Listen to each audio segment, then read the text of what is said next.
Hello, જય Shri Krishna friends. આજે આપણે વાત કરશું કે આપણા મનને કંટ્રોલ કરતાં શીખવાનું છે. ગીતાજીમાં પણ કૃષ્ણ ભગવાને કીધું છે કે મન છે એ ઘોડાની જેમ દોડે છે, એને તમે લગામ લગાવો તો તમે ધારો એમનું જાય અને એ પ્રમાણે ક્રિએટ કરે. તમે મન નથી, તમે આત્મા છો. તમારું મન છે અલગ છે, પણ આપણે આપણી જાતને મન જ માની લીધું છે, આત્મા નથી માનતા. ટૂંકમાં એ જે ઊંડાણ છે આત્માનું, ત્યાં સુધી આપણે પહોંચી નથી શકતા.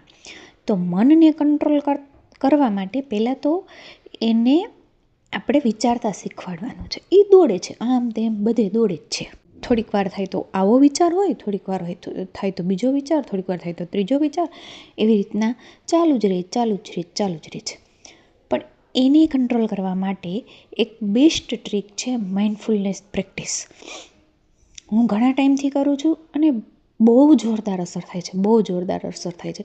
અને બીજી એક વાક્ય મારા માઇન્ડમાં હિન્ટ થયું અને એ એક વિડીયો દ્વારા, અને એ વાક્યએ મને ખૂબ જોરદાર અસર કરી કે ચોઇસ ઇઝ યોર્સ. પસંદગી તમારી છે. તમારે શું જોઈએ છે ને પસંદગી તમારી છે. શું વિચારવું એ પણ પસંદગી તમારી જ છે. તમે વિચારોને આમ પાણીના ઢેલાની જેમ જવા ના દો. મજા આવે એમણું ન જવા દો. એને ક્રિએટ કરતા શીખો. વિચારોને એક દિશા આપતા શીખો. વિચારોને અલગ કરતા શીખો કે મારે કેવા વિચાર કરવા. લાસ્ટ વિડીયોમાં કીધું હતું કે રીપ્રોગ્રામ કરવું એટલે તમારી ઈચ્છાઓને અલાઈન થાય. ઈચ્છાઓ મુજબના વિચારો કરતા શીખો, ઈચ્છાની વિરુદ્ધમાં નહીં. અને એમાં સૌથી વધારે યુઝફુલ વસ્તુ માઇન્ડફુલનેસ અને મેડિટેશન છે. આજે જ મને મારી એક ફ્રેન્ડ પણ છે, એને મેન્ટેનન્સ પણ મારી પાસેથી માઇન્ડ રિપ્રોગ્રામિંગને આ તે બધું લેતી હોય છે. તો એણે કીધું કે સાચું છે, જો હું મેડિટેશન ન કરું અને રેગ્યુલર નથી રહેવાતું અને તમારા કોન્ટેક્ટમાં રેગ્યુલર ન હોય તો એવું લાગે છે કે લાઈફ ઉપરથી કંટ્રોલ ચાલ્યો જાય છે. કંઈ કંટ્રોલ જ નથી. મજા આવે એમ મન ભાગે છે અને મજા આવે એમ લાઈફ ભાગે છે. પણ મેડિટેશન કરવું, જ્યારે પણ હું મેડિટેશન કન્ટિન્યુ કરું 8, 10, 15 દિવસ પછી માઇન્ડ ઉપર કંટ્રોલ આવવા લાગે, વિચારો ઉપર કંટ્રોલ આવવા લાગે, ગુસ્સો ન આવે, એ બધું આપોઆપ, અને પછી લાઈફ પણ કંટ્રોલમાં આવવા લાગે. એટલે લાઈફ છે એ તમારા વિચારો થ્રુ બને છે, વિચારોથી બને છે તમારું જીવન. તો તમારે મેડિટેશન, માઇન્ડફુલનેસ, અફર્મેશન, આ બધી વસ્તુ કન્ટિન્યુ કરવી પડે, જેથી કરીને તમારું માઇન્ડ છે એને શીખવાડવાનું છે. આપણે ટ્રેનિંગ આપવાની છે કે આ જ રીતે વિચારવાનું છે, એ રીતે એને વિચારતા શીખવાડવાનું છે, થોડુંક કંટ્રોલ કરતાં શીખવાનું છે. અને એના માટે તમારે દરરોજ વિડીયોઝ સાંભળવા પડે, અને જેમ જેમ વિડીયો સાંભળો એમ તમારી અંદર વિશ્વાસ આવે. પછી માઇન્ડફુલનેસ પ્રેક્ટિસ મેં કેટલી વખત કીધું છે કે તમે જે કામ કરો છો ને એના ઉપર ફોકસ કરવું, ને એને માઇન્ડફુલનેસ પ્રેક્ટિસ કહેવાય. ના ભૂત ના ભવિષ્ય, માત્ર વર્તમાનમાં છો. અને જ્યારે તમે વર્તમાનમાં હો છો ને ત્યારે કોઈ સમસ્યાઓ હોતી જ નથી. અત્યારે જ તમે સાંભળતા વિચારો ચાલો હું અત્યારે અહીંયા જ છું, કઈ સમસ્યા છે, કઈ તકલીફ છે? કોઈ તકલીફ જ નથી હોતી અત્યારે. પણ જે છે એ ભૂતકાળ અથવા તો ભવિષ્યકાળમાં છે. અત્યારે વર્તમાનમાં કશું છે જ નહીં. એટલે માઇન્ડફુલનેસ પ્રેક્ટિસ છે એ તમને ખૂબ જ હેલ્પફુલ થશે. કેવી રીતના કરવાની માઇન્ડફુલનેસ પ્રેક્ટિસ? તો તમે જે કરો છો એમાં તમારી પાંચેય સેન્સીસને વધારે ફીલ કરો, એના દ્વારા વધારે ફીલ કરો. મતલબ કે તમે અત્યારે વિડીયો સાંભળો છો તો તમને કેવો અવાજ લાગે છે, કેવા શબ્દો આવે છે, એના ઉપર વધારે ફોકસ કરો. અથવા તો તમારા શ્વાસ ઉપર ફોકસ કરો. તમે ઊભા છો, તમારા પગના તળિયામાં કેવું ફીલ થાય છે એને ફોકસ કરો, એના ઉપર ધ્યાન આપો. એમ જ્યારે તમે ધ્યાન આપવા લાગશો, કોઈ વસ્તુ કરો છો, તમારા હાથમાં કોઈ વસ્તુ છે તો એ વસ્તુને વધારે ફીલ કરો. એવું તમે કરશો ને એના ઉપર ધ્યાન વધારે આપશો એટલે તમારા વિચારો બંધ થઈ જશે અને તમે પ્રોપર વર્તમાનમાં આવી જશો. તમારું માઇન્ડ એકદમ વર્તમાનમાં આવી જશે. પછી મન નહીં હોય, ખાલી તમે જ હશો. આ પ્રેક્ટિસ છે એ થોડી કરીને આવે. અમુક સેકન્ડ પૂરતું જ થાય, પણ જેમ જેમ પ્રેક્ટિસ કરો એમ એ સેકન્ડ વધતી જાય. પછી મેડિટેશન છે તો એ પ્રોપર તમારે બેસી અને મારી પાસેથી ઘણા બધા ચક્રા મેડિટેશન શીખે છે અને બહુ જોરદાર ફાયદો થાય છે. તો મેડિટેશન છે એ પ્રોપર બેસીને 10-15 મિનિટ કરવાનું હોય. તમે મ્યુઝિક ઉપર કરો, તમારે શીખવું હોય તો તમે કોમેન્ટ કરો, એના ક્લાસ આવે છે આપણે. તો એ રીતે તમે બેસી અમુક ક્રિયાઓ કરી, જેમ કે પ્રાણાયામ, શ્વાસોશ્વાસની ક્રિયા, એના ઉપર ધ્યાન આપી અને પછી તમે તમારા માઇન્ડને સાવ થોટલેસ કરતા શીખો છો.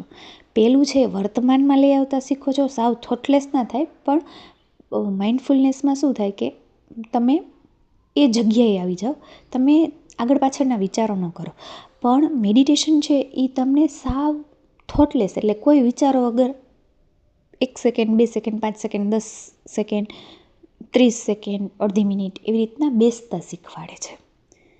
એ વાર લાગે થોડીક કરતાં, પણ ધીમે ધીમે ધીમે ધીમે જેમ જેમ પ્રેક્ટિસ કરીએ એમ આવે. એનાથી એટલો આરામ તમારા માઇન્ડને છે ને ઇનફ છે. આપણે જે 5-6 કલાક નીંદર દઈએ આપણા બોડીને, એ રીતના આપણા માઇન્ડને એટલો જ આરામ જરૂરી છે. જાગૃત અવસ્થામાં અમુક સેકન્ડ તમારું માઇન્ડ જો બંધ થાય તો પણ ઘણું છે. તો પણ તમારા વિચારોની ધારા આખી બદલાઈ જશે. તમારા વિચારો અલગ જ થઈ જશે. તમારો કંટ્રોલ આવી જશે તમારા માઇન્ડ ઉપર, અને તમને ધીરે ધીરે સમજાવવા લાગશે કે અચ્છા, હું વિચારું છું, મારા જે વિચારો અને હું બે અલગ છીએ.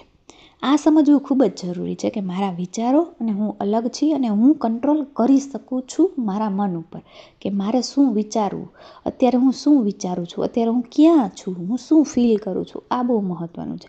અને પછી તમે જેમ અફર્મ કરો ને, વિચારો કંટ્રોલમાં આવી જાય એટલે નેગેટિવ વિચાર આવે એવું જ તમને તરત જ હિન્ટ થશે કે અચ્છા, મારે આવો વિચાર કરવાનો નથી, અને તમે અફર્મ કરો છો ત્યારે ઇઝી પડે છે કોઈ પણ વસ્તુને એક્સેપ્ટ કરવી.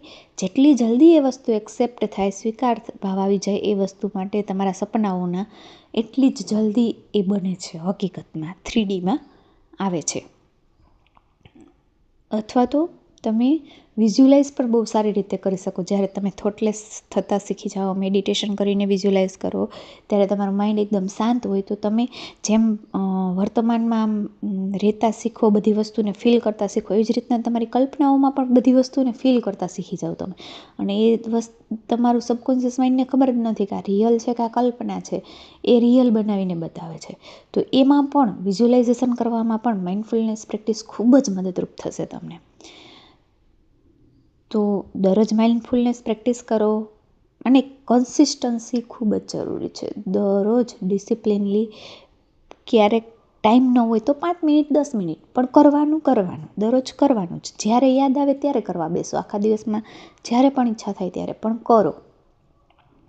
આ રીતે કરવાથી તમને ટેવ પણ પડી જશે દરરોજ કરવાની, અને ધીમે ધીમે આવડી જશે કે કેવી રીતના ફીલ કરવું એ બધું. અને ઇઝી પડશે તમને તમારા સપનાઓ સુધી પહોંચવામાં, અને હેલ્ધી માઇન્ડસેટ ડેવલપ કરવામાં, પોઝિટિવ માઇન્ડસેટ ડેવલપ કરવામાં mindfulness practice, meditation, positive affirmation, આ બધી વસ્તુ ખૂબ જ ઉપયોગી થાય છે. અને મને વિશ્વાસ છે કે તમને પહેલાં એ યાદ રાખો કે યુ આર ધી ક્રિએટર. તમે યાદ રાખો કે તમે જ ક્રિએટર છો. તમે જેવું વિચારશો, જેવું વિઝ્યુલાઇઝ કરશો, જેવું ફીલ કરશો, એવી તમારી લાઈફ બનશે. જે તમે વારંવાર બોલશો, તમે બનાવો છો તમારી લાઈફને. જે કંઈ પણ અત્યારે પરિસ્થિતિ છે એ બધી તમારા કારણે જ છે, સારી છે કે ખરાબ છે, જે છે. અને પાવર તમારી પાસે છે બધો. અને ડોન્ટ બી જસ્ટ લિસનર, ખાલી સાંભળનારા ન બનો, બી અ ડુઅરર, કરનારા બનો. વિડીયો સાંભળીને ન મૂકી દો, તમે પ્રેક્ટિસ કરો આ બધી વસ્તુઓની. અને મને વિશ્વાસ છે કે તમને વિડીયો પસંદ આવ્યો હશે. તો મિત્રો, હું મેડિટેશન શીખવવા માટે થઈ અને એક ક્લાસ લઈ આવી છું. ઓનલાઈન મેડિટેશન ક્લાસ આવતી 15 તારીખ, મતલબ 15 માર્ચથી આ ક્લાસ શરૂ કરવામાં આવશે. દરરોજ ચક્રા મેડિટેશન કરવામાં આવશે અને ચક્રા હિલિંગ કરવામાં આવશે. તો તમારે મેડિટેશનના ક્લાસમાં જોઈન થવું હોય તો અમારા ડિસ્ક્રિપ્શનમાં આપેલા નંબર, અથવા તો અહીંયા વિડીયોમાં આપેલા નંબર ઉપર તમે વોટ્સએપ મેસેજ કરશો એટલે તમને કેવી રીતના જોઈન થવું એ બધી માહિતી આપવામાં આવશે. તો જરૂર જેને મેડિટેશન શીખવું હોય એ વહેલી તકે આ મેડિટેશન માટે થઈ અને વોટ્સએપ કરજો. જોડે જોડે મેં કોલ ઉપર કોઈને પોતાના પ્રોબ્લેમનું સોલ્યુશન હોય તો એ પણ હવે વળી પાછું શરૂ કરી દીધું છે. અને કોઈને પર્સનલી ક્લાસ કરવો હોય, ગ્રુપમાં ના કરવો હોય તો એ પણ શરૂ કરી દીધું છે. કોઈને એક દિવસના કોઈને આખા ગ્રુપને એક દિવસમાં જ ખાલી શીખી લેવું હોય 2-3 કલાકમાં તો એ પણ શરૂ કર્યું છે. જે રીતે તમારે શીખવું હોય એ રીતે તમે વોટ્સએપ ઉપર માહિતી એની લઈ શકો છો. જો પસંદ આવી હોય તો એને લાઈક કરો, શેર કરો, સબસ્ક્રાઈબ કરો. કોઈ પણ પ્રશ્ન હોય તો કોમેન્ટ કરો. મેડિટેશન શીખવું હોય તો કોમેન્ટ કરો. Thank you.